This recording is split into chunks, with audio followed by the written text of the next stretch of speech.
really given a timeline of how long the situation is going on. We're just sort of presented or placed in there. I do apologize for my lack of going into detail of the actual movie. It's pretty simple.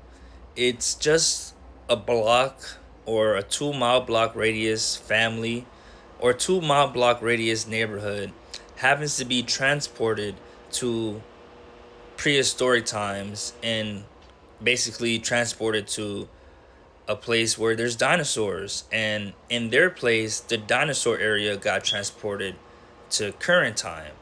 So we're just basically seeing the family have to, in a sense, go through the sudden change of having to now deal with dinosaurs. And all of that is cool. I just don't really care for how they handled it or how they went about explaining the story.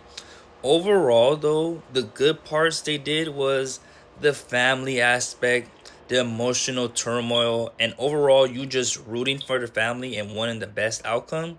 They had it there. But as far as the story, I just feel like it kind of fell a little flat, and I was kind of lost for most of the movie.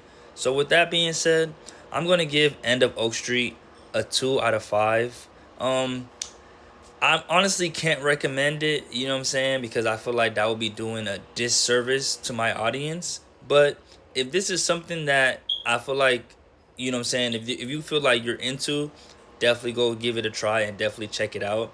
The director that worked on this movie also worked on It Follows. And I feel like this was just such a drastic drop in, just understanding. I feel like with that movie, he kind of you know, whatever. But this one, I just didn't really see the point of it. You know what I mean? It just seemed a little random and a little unnecessary. And then the way that the way overall just story played out and like wrapped up, it just didn't really give. You know what I'm saying? Like it was like a mixture of Jurassic Park meets time travel. I guess it just didn't work for me. You know what I'm saying? So with that being said, it's your boy KSTAKS, and I'll see you guys at the movies. I'm out. Peace.